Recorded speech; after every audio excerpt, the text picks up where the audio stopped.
Did Ryan Poles just tank the season by not bringing in a game wrecker at the trade deadline? Fans are losing it. Meanwhile, on offense, the Pro Bowler is seconds away from losing the starting job to a no-name rookie who torched Cincinnati. Is Ben Johnson about to risk it all in the middle of a playoff push? And on defense, major injuries are threatening to RIP this unit apart. Can a cast-off linebacker actually save the season? If you don't want to fall behind on what could change the entire fate of the Bears, Ryan Poles had a shot to make history at this trade deadline. He had a chance to bring in one of those names that make opposing offenses sweat. We're talking guys like Trey Hendrickson, Max Crosby, Myles Garrett. Names that scream quarterback nightmares. But you know what Poles did? Let me ask you, do you know what our GM decided to do? I'll tell you this, he chose not to blow up the draft capital. Instead, he brought in Joe Tryon-Shoyinka from Cleveland in a late-round pick swap. A sixth for a seventh. That's what it cost. Now the whole city's split. Some folks are calling Poles a genius for protecting the team's future, thinking long-term. Others are heated, feeling like he blew a golden chance to give this team the piece it needed to win right now.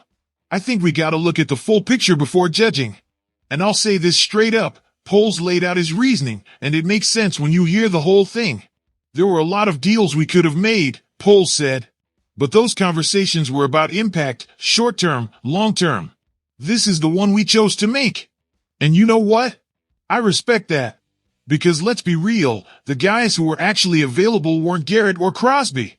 Those dudes were never on the table. The ones who moved were Jaylon Phillips to Philly and Draymond Jones to Baltimore. And even those deals cost first and second round picks. Poles was clear, we made calls all over the league and looked into every name you could think of just to check availability. You get different answers. Sometimes it changes if you start 3 weeks out and get closer to the deadline. Things go up and down depending on how teams are doing and how they feel about the player. But here's the key, and this is what a lot of people are missing. Poles treats draft picks like gold. Like pure gold. Because he knows the way to build a team that can sustain success isn't by mortgaging the future for one season.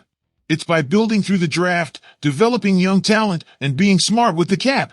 That was part of our conversation when we talked about how we want to build this team, Poles explained. It's through the draft. And I'll tell you, this coaching staff too, I'm sure everyone sees it, the development of guys like Austin Booker or Noah Sewell, those guys have kept improving. I think they've closed a pretty big gap with this new staff. And that's the point. Booker. Austin Booker's been flashing what he can be. He was dominating in the preseason. Then he dipped a bit when the regular season started, but against Cincinnati, we saw those flashes again. We saw the burst, the athleticism, the potential of a legit pass rusher. And Poles is betting that with Ben Johnson and his staff coaching him up, Booker can become that guy without giving up a second rounder. Also, and this is huge, we're in Ben Johnson's first year as head coach. This isn't a team that's one piece away from a Super Bowl. We're not Philly, coming off a title game and going all in. We're a young squad, with a rookie quarterback, a brand new offensive system still finding its rhythm. Poles said it best, I think you factor that in, but you also factor in that this is a first-year coach just getting started. There's still some newness to the offense you can see. There are moments that are a little choppy, and I know he's talked about wanting it to be more efficient. So let me ask you, does it make sense to mortgage the future when we're still in build mode? I don't think so. I'll say this, Poles made the right call by not giving up first or second round picks for guys who might help this year but would cost us big down the road. Now, about Joe Tryon-Shoyinka. Who is this guy? He's a former first-rounder from Tampa Bay in 2021. An athletic dude who torched us in 2023 when we played the Bucs. Had 6 pressures and 2 sacks in that game. Poles remembered, super athletic. If you remember a couple years ago when we played them, he had a really good game. I think it was like 6 pressures and 2 sacks. He was someone we really liked coming out of the draft too. I think he can help us. The issue is, he wasn't playing in Cleveland. Just 31 defensive snaps in the first half of the season. Why? Because Cleveland's got Myles Garrett and other guys ahead of him on the depth chart. But Poles isn't sweating that. Anytime you go to a new team, obviously you've got Myles Garrett and a couple guys who were developed there that jumped ahead of him and he just didn't get integrated. They felt good about their depth. So here's the deal. The Bears lost Dayo Odeyingbo for the season with a torn Achilles. That hurts. Odiingbo was playing well and was a key part of the rotation. Tryon Shoyinka comes in to fill that gap, and he cost basically nothing. A late-round pick swap. That's nothing compared to what other teams paid.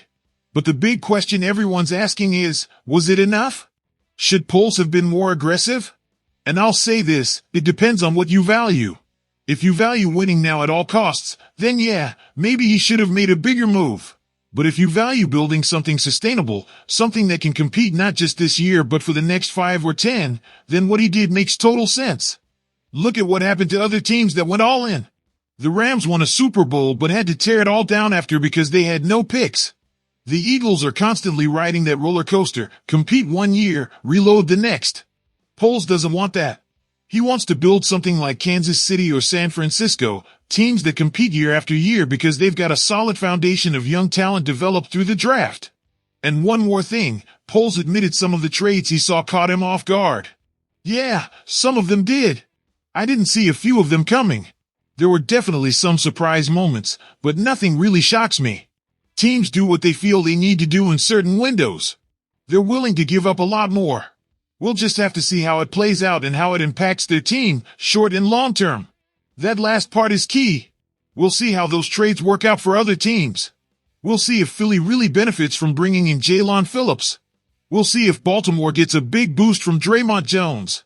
And meanwhile, we'll see if Austin Booker can take that next step, if Tryon Shoyinka can be a solid rotational piece, and if Poles was right to protect our draft picks. I think in 2 or 3 years, we'll look back and say Poles made the right call. Because we'll have a roster full of young, talented players we developed ourselves on rookie deals, giving us the flexibility to add free agents when we're truly ready to chase a title. That's the vision. That's the strategy. And I'm buying what Poles is selling. But I get the frustration from fans who wanted a big move. I get that after years of mediocrity, of wasted seasons, of blown draft picks, people want to see some fire. They want to see the front office go all in. And I'll tell you this, Poles is committed to winning. He's just doing it the right way, the sustainable way. So the question for you is, do you trust Ryan Poles? Do you think he made the right call by not giving up picks for big names? Or do you think he missed a chance to give this team what it needed to win now? Now let's talk about something that could completely flip the script on our offense. DeAndre Swift, our starting running back, the same guy who made the Pro Bowl with Philly, the same guy who had back-to-back 100-yard games against Washington and New Orleans, is officially on notice. Ben Johnson just put Swift in a spot where he's got to fight for his touches. And you know what kicked this whole thing off? Kyle Lanengai, a 7th-round pick. A dude nobody expected to do what he did against Cincinnati.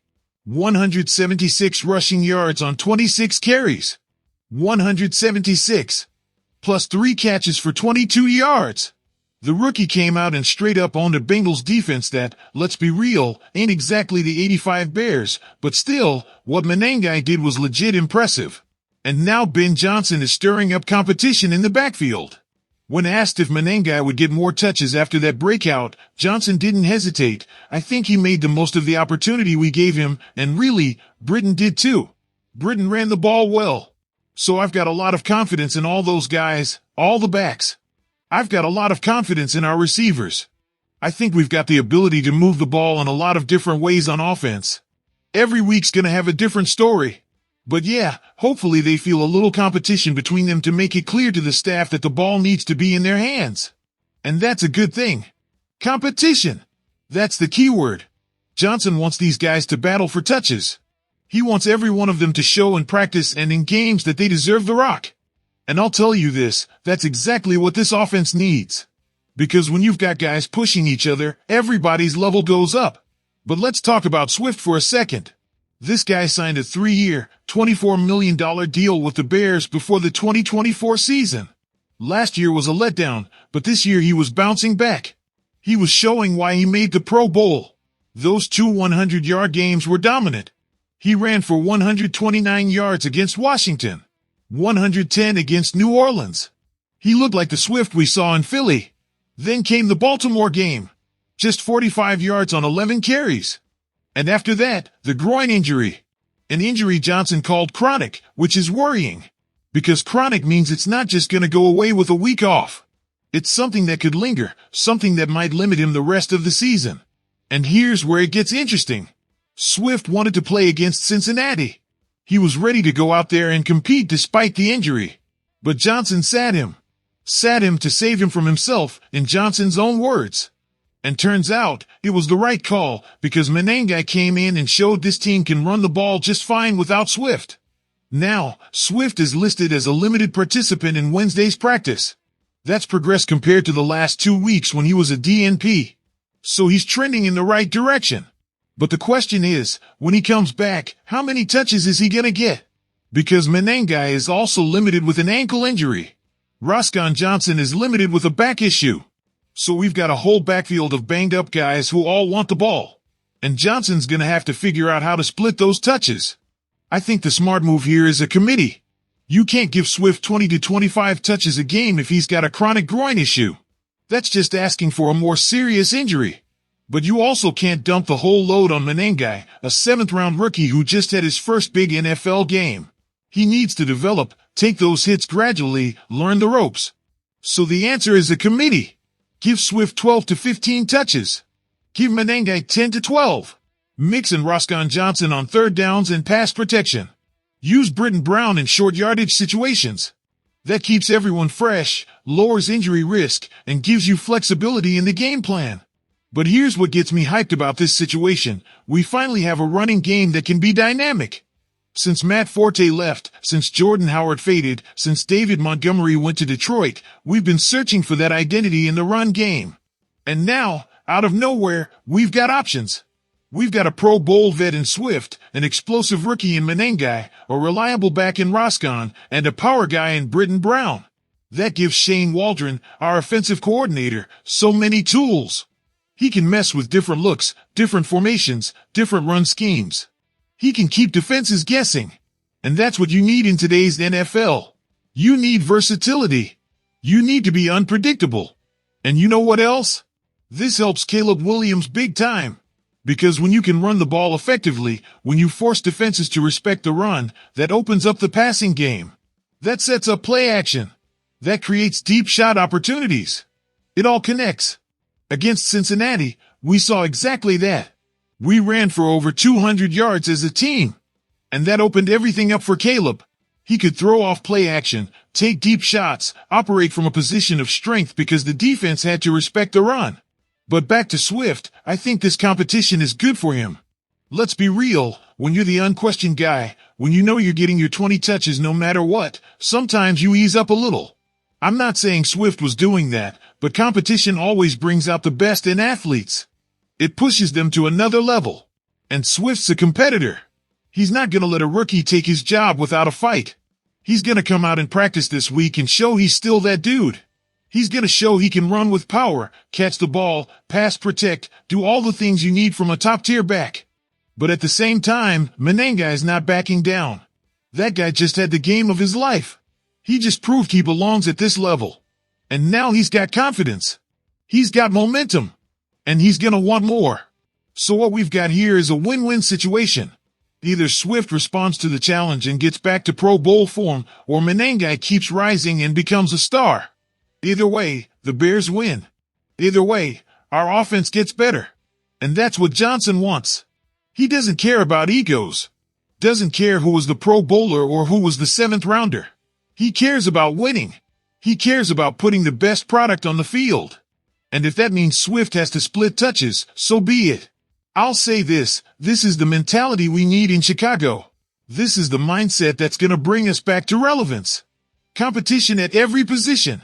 Nobody's job is safe. You gotta earn it every week. So the question for you is, should Swift be worried about his role? Can Menengai keep up this level of production? And should Johnson go with a committee or ride the hot hand? Now on to the third story, and this one might be the most important for our defense. Amen Ogbongbemiga is coming back. Ryan Poles announced they're activating the linebacker off injured reserve this week.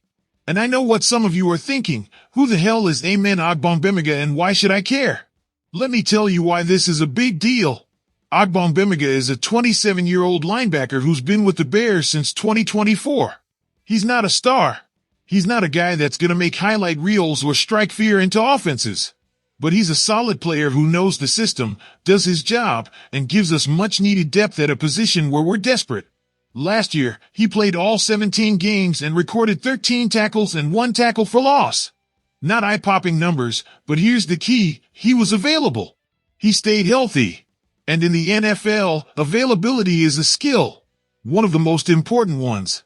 And the Bears clearly value what Ogbongbemiga brings to the table because they gave him a 2-year extension back in March. You don't hand out extensions to guys you don't believe in. You don't invest in someone unless you think they can contribute.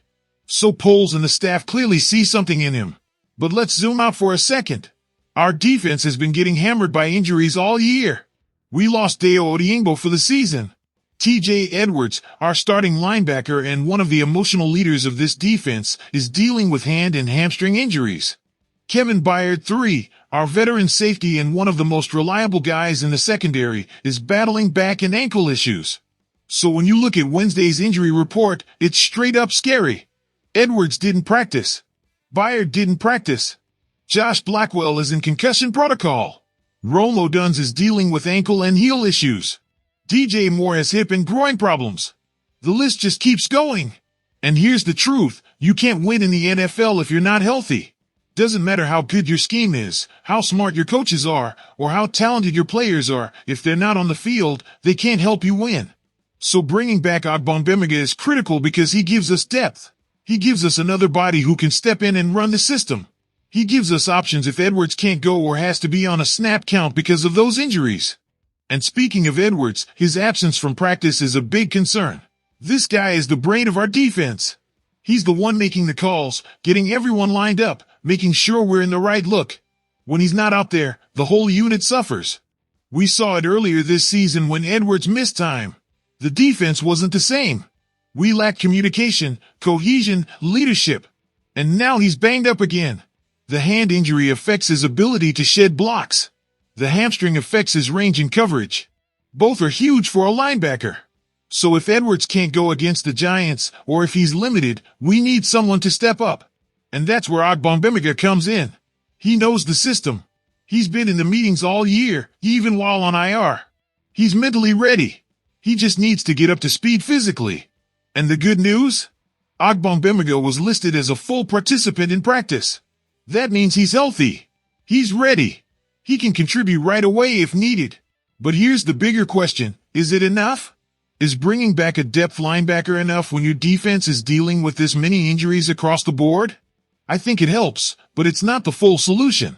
The reality is, we need our starters to get healthy. We need Edwards on the field. We need Byard back there directing traffic. We need our D-line healthy and rotating strong. Because without those guys, without our leaders, without our best players, we're gonna keep struggling. And look, I get it. Injuries are part of the game. Every team deals with them. But how you handle injuries, how you adjust your scheme, how you develop depth, that's what separates good teams from great ones. Great teams have that next man up mentality. They've got guys who can step in without a huge drop-off. They've got systems flexible enough to adapt to whoever's available. And that's what we need to build in Chicago.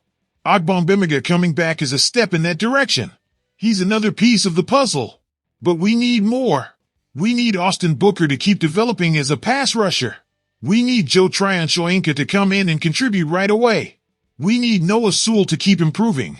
We need our whole young core to take that next step. Because here's the bottom line: we're in a playoff race. We're sitting at 4-4. These next 9 games are going to decide whether we make the playoffs or stay home again. And we can't afford to have a defense that's constantly dealing with injuries and thin depth. The Giants are coming to Soldier Field on Sunday. They're not a great team. They've got their own issues, their own injuries.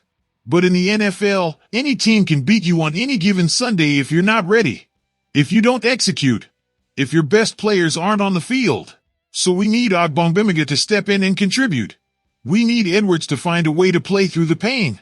We need Byard back there in the secondary keeping things organized. We need this whole defense to rally and find a way to win. And I believe they can do it. I believe we've got the talent. We've got the coaching. We've got the scheme. We just need health. We just need everyone available and executing at a high level. So the question for you is, can this defense stay healthy long enough to make a playoff run? Is Ogbongbemiga the depth piece we need? And can Edwards play through these injuries without losing his edge? Look, we just broke down 3 massive stories that are going to shape the rest of this Bears season. First, Ryan Poles made the call not to blow up the draft for a big-name trade. Second, DeAndre Swift is officially on notice with Kyle Manengai breathing down his neck. And third, Amen Ogbongbemiga is coming back just when we need him most, with TJ Edwards and Kevin Byard banged up. So now I'm asking you, did Poles make the right move protecting our draft picks? Should Swift be worried about losing his job? And can this defense stay healthy enough to compete? I want to hear your takes in the comments. Let me know if you're with me or if you think I'm way off. Because that's what we are here, a family. A community of Bears fans who live and breathe navy and orange.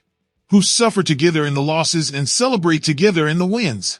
And if you're not subscribed to this channel yet, what are you waiting for? This is where you're going to get the most up-to-date news, the deepest analysis, and the realest opinions on our Chicago Bears. You're not going to find this anywhere else. I guarantee it. So hit that subscribe button. Turn on the bell so you don't miss a single video. And smash that like button if you enjoyed the content. Because the more support we get, the more content I can bring you. More analysis. More coverage. More of everything you want about the Bears. And remember, these next 9 games are going to decide our fate. They're going to decide if this season is a success or another letdown. So stay locked in. Stay informed. And stay believing in our team. Bear down, Chicago. I'll see you in the next video.